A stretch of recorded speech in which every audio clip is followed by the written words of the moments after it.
of course, I think the type about the N64 that I don't know what this thing is, but I remember never I didn't go up with the N64. But apparently, Nintendo has always tried to nickel and dime you for all this stuff. First of all, this is something that you didn't need to buy, obviously. This is the N64 expansion pack as well here. And something that really didn't really add anything to Nintendo games, honestly, had Nintendo always nickel and dime this curse and cut corners at every opportunity. Okay, the whole cutting corners thing is because of Game Freak, okay? But again, the developers of Pokemon are Game Freak, okay? Nintendo is responsible for publishing the games, which means to some point Nintendo should be blamed for how Pokemon has been handled.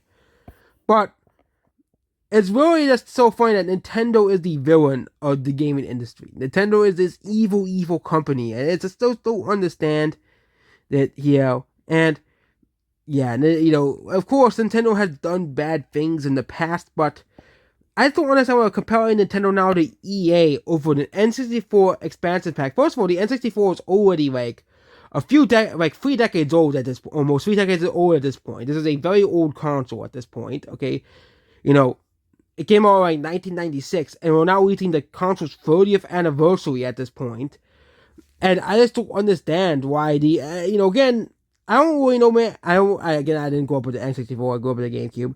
But I never remember Nintendo nickel and diming us for every single thing. I know one company that has, they're called EA. Look them up. They're a company that nickel dime the consumers constantly. Capcom did that too.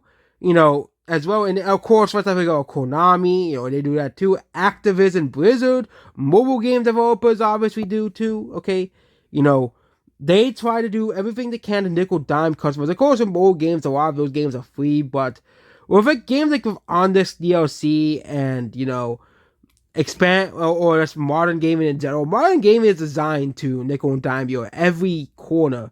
And Nintendo's the only company that doesn't really do season passes. Nintendo, when it comes to DLC outside of Super Smash Bros., I think Nintendo, they know that people will pay premium for a new fighter and new stages. But other than that, Nintendo really mostly adds free content. But again, people are upset about that because, it's free, it's still not, if Nintendo was paying $20 to play, basketball on Switch Sports, then yeah, people should be angry. But the content is free, for God, crying out loud. Or the funniest was Mario Golf Super Rush, where people were upset over that game. Again, it wasn't as good as the old Mario Golf games, but people were worried over the game having free content updates when Nintendo could have easily paid $5 for each character. Okay? But Nintendo's nickel and diming us for every cent we can possibly get. But there is a sort of company of two letters that is an E and an A that does this constantly.